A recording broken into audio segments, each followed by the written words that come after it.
95 news ప్రతిక్షణం ప్రజాక్షేమం కోసం బులెటిన్ల ముందుగా హెడ్లైన్స్ చూద్దాం. మాజీ ఎమ్మెల్యే అంజయ్య యాదవ్ ఆధ్వర్యంలో బీఆర్ఎస్ పార్టీ కార్యాలయంలో రైతు దీక్ష. రైతులకు మేలు చేసేదాకా బీఆర్ఎస్ పార్టీ పోరాడుతుందని వెల్లడి.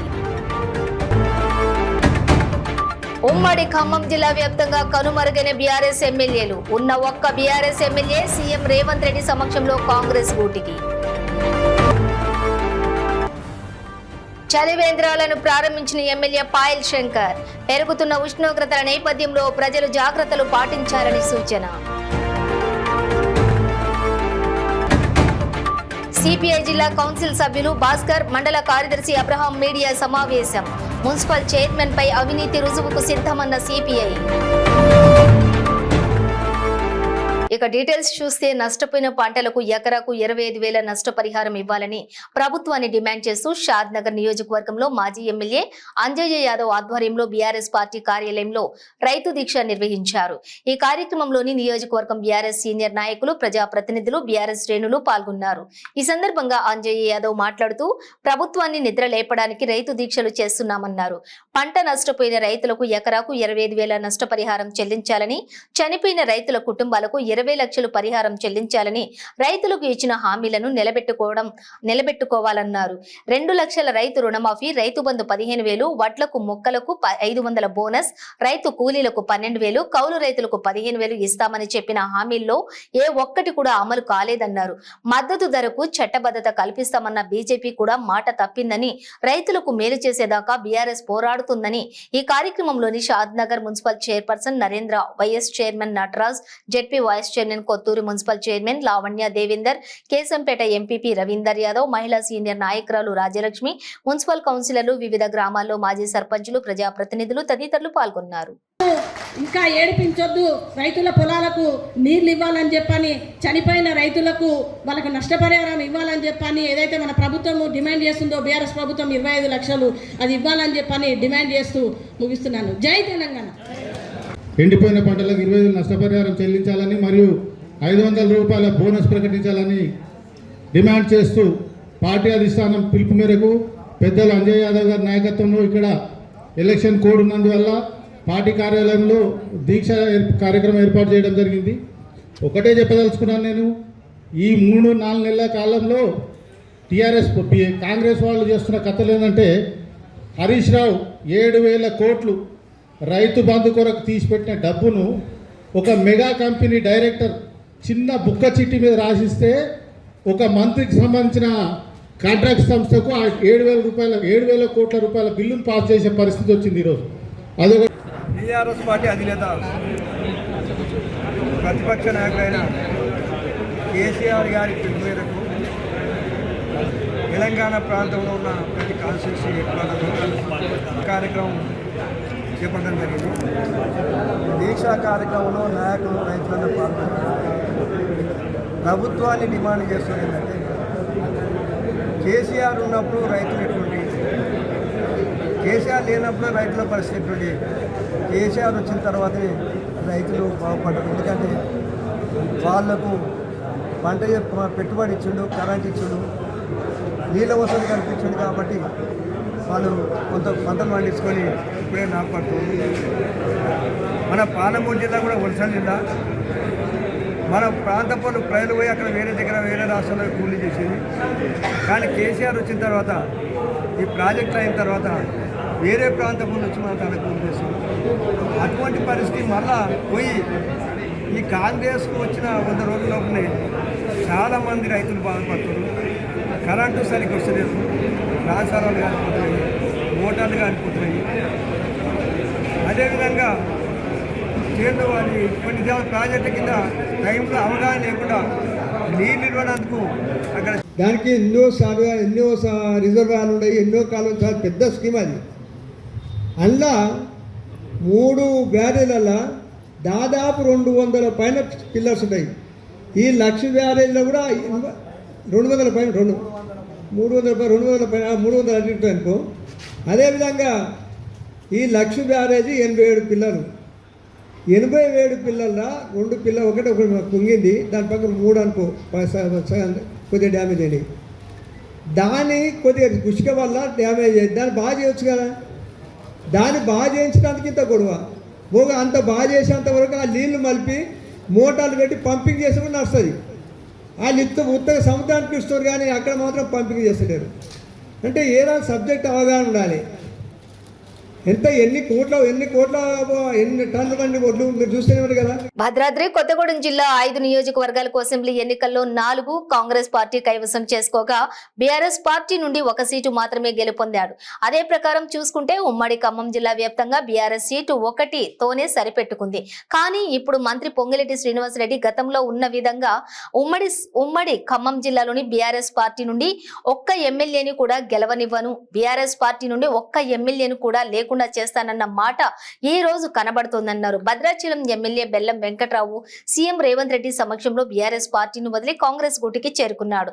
రేపు పార్లమెంటు ఎన్నికల్లో కూడా ఇదే పరిస్థితి ఉంటుందని ఈ సందర్భంగా మంత్రి పొంగిరెడ్డి శ్రీనివాసరెడ్డి చెప్తున్నారు.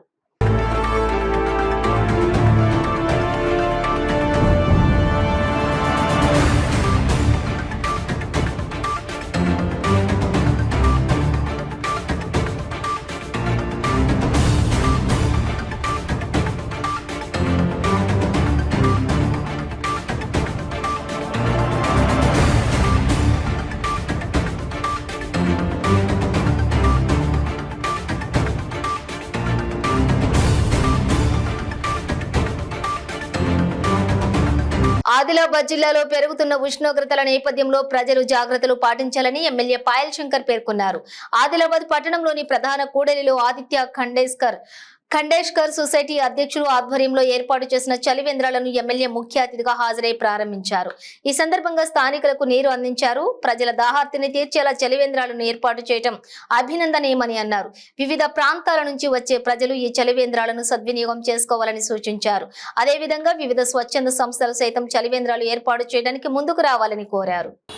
మరి ఇటువంటి సమయంలో ఈ వేసవి తాపాన్ని తట్టుకునే విధంగా ఆదిత్య ఖండేష్కర్ గారు దాదాపు కొన్ని సంవత్సరాల నుండి ఆదిలాబాద్ పట్టణంలో పదుల సంఖ్యలో చలివేంద్రాలు ఏర్పాటు చేసి ఒక సామాజిక సేవలో ఒక సామాజిక స్పృహతో సంవత్సరాల తరబడి ఇటువంటి కార్యక్రమాలు సేవా కార్యక్రమాలు చేస్తున్నందుకు మనస్ఫూర్తిగా ఆదిత్య ఖండేష్కర్ గారిని నేను అభినందిస్తూ ఉన్నాను. ఈ సందర్భంగా మిగతా దాతలందరికీ విజ్ఞప్తి చేస్తున్నాను. ఎక్కడ ఎవరికి ఏ అవకాశం వచ్చినా వేసవి కాలంలో అది బస్టాండ్ సమీపంలో కావచ్చు, మిగతా ప్రాంతాలలో కావచ్చు, తమకు తోచిన విధంగా సహాయం చేస్తూ ఇటువంటి చలివేంద్రాలు ఏర్పాటు చేస్తే నలుగురికి మంచి చేసిన వాళ్ళు అవుతారు. కాబట్టి స్వచ్ఛంద సంస్థలకు నేను మిగతా దాతలందరికీ విజ్ఞప్తి చేస్తున్నా, ఇటువంటి కార్యక్రమాల్లో ముందుండి సమాజ సేవలో మనవంతు కూడా పాత్ర పోషించాలి. మరొక్కసారి ఇటువంటి కార్యక్రమాలు నిర్వహిస్తున్నందుకు ఆదిత్య ఖండేష్కర్ గారిని మనస్ఫూర్తిగా అభినందిస్తాను. అమరచింత మున్సిపల్ చైర్మన్ అవినీతిపై బీజేపీ మద్దతుతో జిల్లా కలెక్టర్ ఎమ్మెల్యేకు ఫిర్యాదు చేసిన సిపిఎం ఏప్రిల్ 4వ తేదీన చైర్మన్ వైస్ చైర్మన్ పై పెట్టిన అవిశ్వాసానికి బీజేపీ మద్దతు సానుకూలంగా చూపటం హాస్యాస్పదమని, సాకుగా చూపటం హాస్యాస్పదమని సిపిఐ జిల్లా కౌన్సిల్ సభ్యులు భాస్కర్, మండల కార్యదర్శి అబ్రహాం మీడియా సమావేశంలో తెలిపారు. ఈ సందర్భంగా వారు మాట్లాడుతూ సిపిఎం ఇచ్చిన వివరణపై సిపిఐ నేతలు పలు ప్రశ్నలు సంధించారు. గతంలో బడ్జెట్ సమావేశం సందర్భంగా సిపిఎం వైస్ చైర్మన్ నేతృత్వంలో బీజేపీ కౌన్సిలర్ల మద్దతుతో 8 మంది కౌన్సిలర్లు చైర్మన్ అవినీతిపై జిల్లా కలెక్టర్ కు ఎమ్మెల్యేలకు లిఖితపూర్వక ఫిర్యాదును చేశారు. ఏప్రిల్ 4న బీజేపీ మద్దతు విధానపరంగా కుదరదని చెప్పడం సరికాదన్నారు. అవిశ్వాసం వీగిపోయి సిపిఎం వైస్ చైర్మన్ అధికారం పదిలమయ్యాక ఇప్పుడు మున్సిపల్ సమస్యలపై పోరాడతామంటున్నారని ఎద్దేవా చేశారు. అవినీతిని ఆధారాలతో సహా నిరూపించుకునేందుకు తాము సిద్ధంగా ఉన్నామని, పాలకులు బహిరంగ చర్చకు రావాలని డిమాండ్ చేశారు. అవిశ్వాసం వీగిపోయిందని, వెనకడుగు వేసే ప్రశ్నే లేదని, అవినీతికి వ్యతిరేకంగా పోరాటాలను ఉధృతం చేస్తామన్నారు. ఈ సమావేశంలో శ్యామ్ సుందర్, ఎర్రన్న తదితరులు పాల్గొన్నారు. మొన్న జరిగింది అవిశ్వాసమా, అవినీతికి వ్యతిరేక అవినీతే అన్నటువంటి విషయాలు మాట్లాడింది. ముఖ్యంగా ఈ యొక్క అమరచింత ప్రజలందరికీ కూడా తెలుసు ఏమిటి అంటే, అమరచింతలో కోట్లాది రూపాయలు వస్తే అది అవినీతి జరిగింది. మేము దీన్ని నిరసిస్తూ 6 సంతకాలు చేసి కలెక్టర్ గారికి ఏది అవిశ్వాస తీర్మానాన్ని ఇచ్చిండ్రు అన్నటువంటి విషయాన్ని అమర్చింత ప్రజలందరూ కూడా గుర్తించారు. వీళ్ళు దీని రెండింటిని వేరు చేస్తూ మాట్లాడడం అనేది అది సమంజసం కాదని చెప్పేసి మేము చెప్తా ఉన్నాం. ముఖ్యంగా కమ్యూనిస్టు పార్టీ బీజేపీతో జతగట్టిందని చెప్పేసి అంటా ఉన్నారు. బీజేపీతో జతగట్టించింది ఫస్ట్ ఎవరు? ఆ విషయం చెప్పకుండా మాటలు దాటవేస్తూ మాట్లాడడం అనేది అది సరైనది కాదు. ముఖ్యంగా ఒకవేళ మా కౌన్సిలర్ సంతకం కనుక దాంట్లో ఉంటే మా పార్టీగా మేము చర్చించి దానిపైన నిర్ణయం తీసుకుంటాం. ఇంకొక విషయం ఏమన్నారంటే మా సిపిఎంకి సంబంధించినటువంటి కౌన్సిలర్ను ప్రలోభ పెట్టిండ్రు, మాయ మాటలు చెప్పిండ్రని చెప్పేసి అంటా ఉన్నారు. మేము ఈ ప్రతిముఖంగా అడగదలసిన ఏంటంటే దామరగిద్ద మండలం మల్రెడ్డిపల్లి గ్రామంలోని నీటి సమస్య ఉందని బోరు వేయించాలని ప్రస్థాన నాయకులు ఎమ్మెల్యే డాక్టర్ చిట్టెం పన్నికారెడ్డి దృష్టికి తీసుకుని వెళ్లారు. స్పందించిన ఎమ్మెల్యే తన నిధులతో బోర్ వేయించి మోటార్ దింపి స్టార్ట్ చేశారు. నీరు రావడంతో నీటి సమస్య తీరిందని ఆనందంతో ఎమ్మెల్యేకు కాలనీవాసులు ధన్యవాదాలు తెలియజేశారు. ఈ కార్యక్రమంలోని గ్రామ అధ్యక్షులు గోపాల్, మహిపాల్, ఉపాధ్యక్షులు కుమ్మరి లాలప్ప, మాజీ ఉప సర్పంచ్ నవిత, సాయిలు, మాజీ ఉప సర్పంచ్ పెరుమాళ, కాంగ్రెస్ నాయకులు శివకుమార్, ఖాసిం, మొగలప్ప, అంజీ, కాలనీవాసులు తదితరులు పాల్గొన్నారు.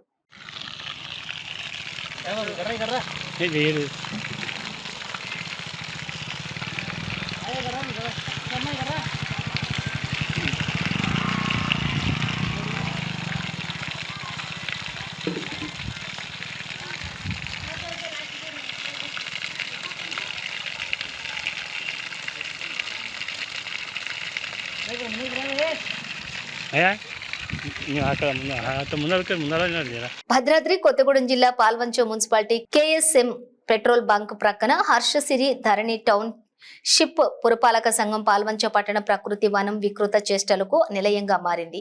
అడిగేవారు లేకపోవడంతో మందుబాబులకు అడ్డాగా, మెయింటెనెన్స్ లేకపోవడంతో చెత్త పేరుకుపోయి పాములకు అడ్డాగా మారింది. వివరాల్లోకి వెళితే గతంలో తెలంగాణ రాష్ట్ర ప్రభుత్వం పల్లెల్లో, పట్టణాల్లో తెలంగాణకు హరితహారం పేరుతోటి నర్సరీలను, పార్కులను ఏర్పాటు చేయడం జరిగింది. కలెక్టర్ కార్యాలయానికి అతి దగ్గరలో ఉన్నటువంటి ఈ హర్షసిరి ధరణి టౌన్షిప్ వారు పార్కు కొరకు 2 ఎకరాల స్థలం కేటాయించడం జరిగింది. ఇవాళ ఇళ్ల మధ్యలోని ఆహ్లాదకరంగా ఉండటం కొరకు పచ్చని చెట్లు పెంచుతూ చుట్టుపక్కల ఉన్నటువంటి ప్రజలకు ఉపయోగకరంగా వాకింగ్ ట్రాక్, ఓపెన్ జిమ్, చిన్న పిల్లల కొరకు పార్కు ఈ పట్టణ ప్రకృతి వనంలోనే ఉంటే అందరికీ చాలా బాగుండేదని లక్షలు ఖర్చు పెట్టి నర్సరీలు పనులు చేపట్టారు. కానీ వాటిని ఆచరణలోకి తేవడం పాల్వంచ పురపాలక సంఘం మర్చిపోయింది. తాళం వేసే ఉంటుంది, కానీ లోపల సాంఘిక కార్యక్రమాలు నిత్యం జరుగుతూ ఉన్నాయి. ఎవరికి నచ్చిన విధంగా వాళ్ళు ఈ పట్టణ ప్రకృతి వనంలను వాడుకుంటున్నారు. మొక్కలన్నీ ఎండిపోవడంతో చెత్తా చెదారం ఎక్కువైపోయి పాములకు అడ్డాగా మారిపోయింది. దీంతో చుట్టుపక్కల ప్రజలు భయాందోళనలో ఏ క్షణంలో ఇంట్లోకి పాములు చొరబడతాయో తెలియక క్షణక్షణం గండంగా కాలం వెళ్లదీస్తూ ఉన్నారు. 2 ఎకరాల స్థలంలో అందమైన పార్కు నిర్మించి వాకింగ్ ట్రాక్, ఓపెన్ జిమ్ ఇటువంటి నిర్మాణాలు చేపడితే చుట్టుపక్కల టౌన్షిప్ లో ఉన్నటువంటి ప్రజలందరికీ కూడా ఉపయోగపడుతుందని అధికారులు, నాయకులు ఒకసారి ఈ పార్కును సందర్శించి ప్రజల అవసరాలకు అనుగుణంగా చేస్తే బాగుంటుందని ప్రజలు కోరుకుంటున్నారు. ఇకనైనా పాల్వంచ పురపాలక సంఘం వారు మేల్కొని దీనిపై దృష్టి సారిస్తే ప్రజలకు ఉపయోగకరంగా ఉంటుందన్నారు.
ప్రజాసేవే ధ్యేయంగా ప్రజలకు సేవ చేయాలనే సంకల్పంతో చేవేళ్ల పార్లమెంటు స్వతంత్ర అభ్యర్థిగా ఈసారి సూర్యప్రకాష్ రెడ్డి పోటీ చేస్తున్నారు.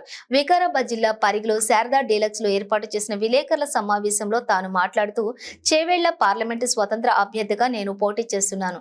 ప్రజలు నన్ను గుర్తించి ఒక్కసారి నన్ను ఎన్నుకోవాలని, అధిక మెజారిటీ తోటి ప్రజలు నన్ను గెలిపించాలని కోరారు.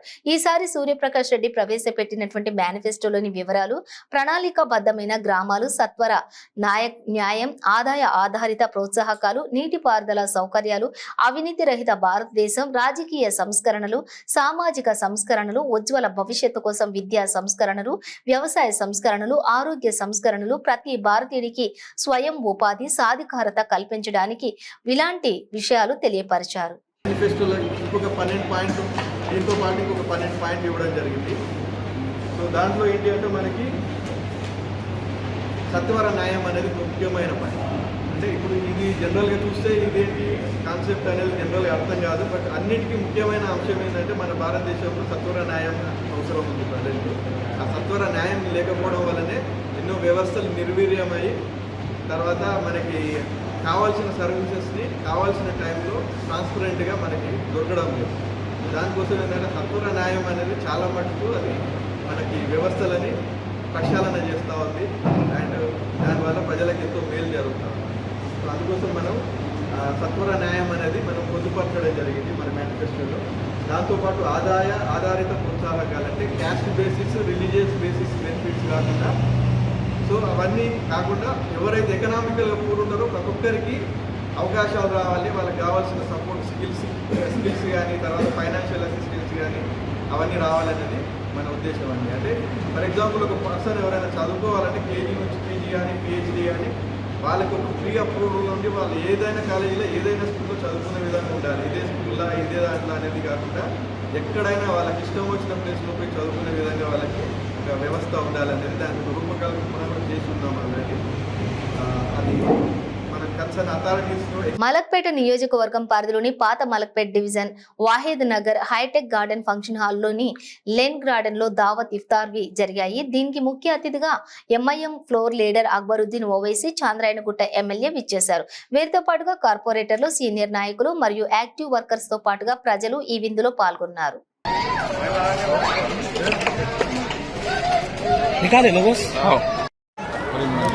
अस्सलाम वालेकुम वरहमतुल्लाहि वबरकातुहू। आज कुल हिंद मजलिस इत्तेहादुल मुस्लिमीन की जानिब से यहाँ ख़दीम मलकपेट में मजलिस इत्तेहादुल मुस्लिमीन के सदर मोतमदीन सरगरम कारकुनान मजलिस इत्तेहादुल मुस्लिमीन की जानिब से यहाँ पर ख़दीम मलकपेट हाईटेक फंक्शन हॉल से लेकर उमर फ़ारूक मस्जिद तक यहाँ पर इफ्तार का जो है इंतज़ाम यहाँ पर किया गया है। और इसमें जो है सो ख़वातीन का भी एहतमाम किया गया है और जेंट्स का भी जो है एहतमाम यहाँ पर किया गया है। अल्हम्दुलिल्लाह यहाँ पे हबीब मिल्लत अकबरुद्दीन अवैसी साहब, फ्लोर लीडर मजलिस इत्तेहादुल मुस्लिमीन, और जनाब अहमद बिन अब्दुल्ला बलाला साहब और मलकपेट के एमआईएम के कारपोरेटर और सरगरम मजलिस इत्तेहादुल मुस्लिमीन की कसीर तादाद अल्हम्दुलिल्लाह यहाँ पर मौजूद थी। और इफ्तार का एहतमाम अल्हम्दुलिल्लाह बहुत अच्छी तहजीब से, अच्छे सुकून से, पुरखुसूस अंदाज में यहाँ पर मुनक़िद किया गया है। अल्हम्दुलिल्लाह यहाँ पर पब्लिक आकर इसका इस्तेफ़ा अदा करे। अब आप तमाम से गुजारिश है दुआओं की। आप सभी का शुक्रिया। अस्सलाम वालेकुम वरहमतुल्लाहि वबरकातुहू। यहाँ पर लेडीज़ का इंतज़ाम A1 फंक्शन हॉल में, हाईटेक फंक्शन हॉल के बाजू में बहुत ही बेहतरीन अंदाज से खाने का और इफ्तार का इंतज़ाम भी मजलिस इत्तेहादुल मुस्लिमीन की जानिब से किया गया है। शुक्रिया। अस्सलाम वालेकुम। అంబర్పేట జమా మస్జిద్లోని రంజాన్ నెల పురస్కరించుకుని ఏర్పాటు చేసిన తారాబీ ముగింపు కార్యక్రమం జరిగింది. ఈ కార్యక్రమంలో మౌలానా హఫీజ్ ఖాద్రీ పాల్గొని ప్రత్యేక ప్రార్థనలు నిర్వహించారు. ఫలస్తీనాలో జరుగుతున్న మరణకాండ ఆగి అలాగే ప్రజలు సుభిక్షంగా ఉండాలని ప్రత్యేక ప్రార్థనలు చేశారు. और अल्लाह पाक से ये दुआ मांगी कि अल्लाह पाक सारे आलम इस्लाम में मुसलमानों को सुरखुरु करे, आमीन। और उसके बाद मुख्तलिफ प्रोग्राम हुए, सैकड़ों मुसलमानों ने आज के प्रोग्राम में हिस्सा लिया। मैं तमाम बरादरान मिल्लत इस्लामिया को शब क़दर की मुबारकबाद पेश करता हूँ और आज के इस मौके से फ़ायदा उठाते हुए मैं एक ज़रूरी ऐलान करना मुनासिब समझता हूँ हज़रात कि इंशाअल्लाह ईदगाह हजरत अंबर शाह बाबा रहमतुल्लाह अलैह अंबर पेट में नमाज इशा ठीक नमाज ईद उल फितर ठीक 10 बजे होगी। नोट फरमा लें एक मरतबे, नमाज ईद उल फितर ठीक 10 बजे होगी ईदगाह में अंबर शाह बाबा रहमतुल्लाह अलैह और मक्का मस्जिद के इमाम हजरत मौलाना अली सिद्दीकी साहब निजामी साहब इमामत करेंगे, खुतबा देंगे और फजाइल ईद उल फितर बयान करने की शहादत हासिल करेंगे। मैं आमतुल मुस्लिमीन से गुजारिश करता हूं कि आप जानिमाज साथ लाइए और हजारों की तादाद में तशरीफ लाकर नमाज ईद अदा करने की शहादत हासिल कीजिए। शुक्रिया। రంజాన్ నెల పురస్కరించుకుని old Malakpet hitech garden function హాల్లో దగ్గర సలీంబాయ్ దహీవడ సిద్ధంగా ఉంది. దహీవడ ప్రొపరేటర్ సలీంబాయ్ మాట్లాడుతూ, మేము స్వచ్ఛమైన నూనె మరియు శనగపిండి, పెరుగు వాడుతున్నామని అన్నారు. గత 25 ఏళ్ల నుంచి ఈ సేవలు అందిస్తున్నామని వారు అన్నారు. ఒక్కసారి సందర్శించి మా దహీవడ రుచి చూడాలని సలీంబాయ్ విజ్ఞప్తి చేశారు.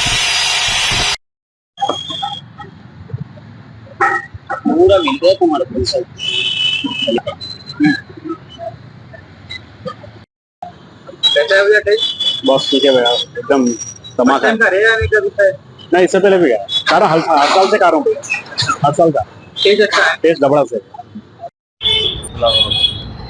अस्सलाम वालेकुम, रमजान मुबारक। सब आज जगने की रात है, आप सबको जगने की रात मुबारक। अगला साल मैं रहता हूँ कि नहीं रहता हूँ कि अल्लाह चाहा तो ये दही बड़े किस्मत खाने वालों की हर किसी की दुआ है।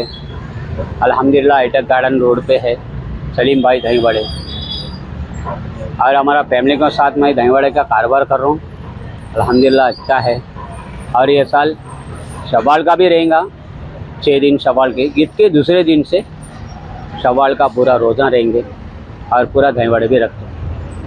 कितने साल से आप ये सर्विस दे रहे हैं सलीम भाई? आपके दही बड़े जैसे कि आवाम के बीच में बहुत फेमस है जी, और ज्यादातर लोग आपका हिंदू मुस्लिम हर मजहब का आदमी आपके पास अटैच होता है हर और मजहब आपकी वाला। टेस्ट की बात करते हैं, तो आप कितने सालों से जो आवाम के बीच में ये सर्विस दे रहे हैं?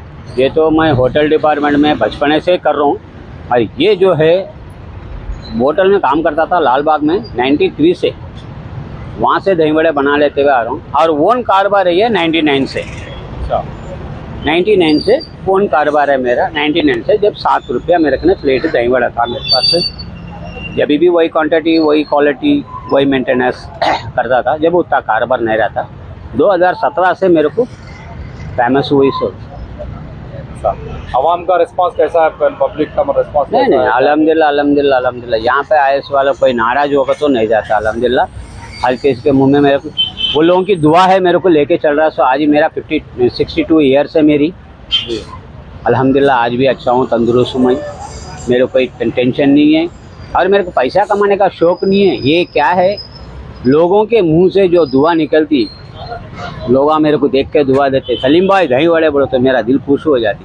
ऐसा तो साल भर में कमाता हूँ, मेरा बच्चे कमाते, सब मेरे को मंथली जो है ना 50,000 रुपीज़ तो इनकमिंग है मेरे घर में आते। सो पैसे है वो कमाता हूँ, मेरा बच्चे तनख्वाह लेकर आते, मैं भी कमाता हूँ, सब मिल के कारोबार करते हैं हम। हमारी ये क्या है, मेरा खास एक दिलचस्प है ये फेमस होने की, लोगों की मुँह से सुनने की बात, वो अच्छा दिखता है। हाँ, थोड़ा अच्छा दिखता है मेरे को।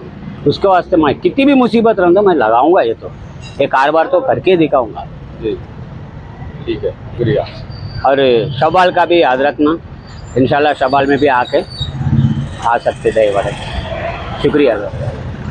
కోవూరు నియోజకవర్గం టీడీపీ ఎమ్మెల్యే అభ్యర్థి వేమిరెడ్డి ప్రశాంతి రెడ్డి నల్లపరెడ్డి రాజేంద్రనాథ్ రెడ్డికి ఫోన్ కాల్ చేసి 3 కోట్లు ఇస్తాం పార్టీ మారండి అంటూ మాట్లాడిన ఫోన్ కాల్ లీక్ అయింది. వైనం నెల్లూరు జిల్లాలోని పలు చోట్ల వైసీపీ నేతలు ఓడిపోతారంటూ విమర్శించిన ప్రశాంతి రెడ్డి కోవూరు నియోజకవర్గంలో పోలంరెడ్డి దినేష్ రెడ్డి వీక్ గా ఉన్నాడు, అందుకని నన్ను కోవూరు నియోజకవర్గానికి అభ్యర్థిగా నియమించడం జరిగిందని వేమిరెడ్డి ప్రశాంతి రెడ్డి అంటున్నారు. హలో ప్రశాంత్ అక్క. రాజేంద్ర అక్క అక్క బాగున్నారక్క? బాగున్నా. ఎక్కడున్నావు? అక్క బెంగళూరులో ఉన్నానక్క. ఓ బెంగళూరా? అదే ఇక్కడ పీజీలు స్టార్ట్ చేస్తున్నానక్క, ఒక 2 పీజీలు అవి కట్టిస్తున్నానక్క. ఓ ఇక్కడ లేవా నువ్వు? అంటే ఆ పీజీలు అయ్యేదాకా ఒక 8 నెలల నుంచి వస్తా పోతా ఉన్నానక్క. నెక్స్ట్ వీక్ వస్తున్నానక్క నెల్లూరుకి. ఓ ఓకే ఓకే సరే అక్క అక్క అక్క సరే. ఎందుకు చేశానంటే చెప్పండి అక్క. నువ్వు ఇప్పుడే చెప్పొద్దు. లేదు లేక ఎవరికి చెప్పను లేక నాకు కొంత అర్థం అవుతా ఉందక్క. ఊరికి పోటీ చేయమని అడుగుతున్నారు వాళ్ళు ఇప్పుడు అది టీడీపీలో. అదే అదే నాకు అర్థమైంది అక్క. అక్క అక్క అది ఎట్టుంటది అనేది నాకు తెలీదు. అక్క ముందు వాళ్ళు సర్వేపల్లి అడిగితే మాకు సర్వేపల్లి వద్దని చెప్పాము. అక్క ఎందుకంటే ఈ కాన్స్టిట్యున్సీలో రాదు కదా. అవునక్క అవునా. బులెటిన్ ముగించే ముందు హెడ్లైన్స్ మరోసారి. మాజీ ఎమ్మెల్యే అంజయ్య యాదవ్ ఆధ్వర్యంలో బీఆర్ఎస్ పార్టీ కార్యాలయంలో రైతు దీక్ష. రైతులకు మేలు చేసేదాకా బీఆర్ఎస్ పార్టీ పోరాడుతుందని వెల్లడి. ఉమ్మడి ఖమ్మం జిల్లా వ్యాప్తంగా కనుమరుగైన బీఆర్ఎస్ ఎమ్మెల్యేలు. ఉన్న ఒక్క BRS MLA CM Revanth Reddy సమక్షంలో కాంగ్రెస్ గూటికి. చలివేంద్రాలను ప్రారంభించిన ఎమ్మెల్యే పాయల్ శంకర్. పెరుగుతున్న ఉష్ణోగ్రతల నేపథ్యంలో ప్రజలు జాగ్రత్తలు పాటించాలని సూచన. సిపిఐ జిల్లా కౌన్సిల్ సభ్యులు భాస్కర్, మండల కార్యదర్శి అబ్రహాం మీడియా సమావేశం. మున్సిపల్ చైర్మన్ పై అవినీతి రుజువుకు సిద్ధమన్న సిపిఐ. ఇవి బులెటిన్ డీటెయిల్స్. చూస్తూనే ఉండండి 95 న్యూస్.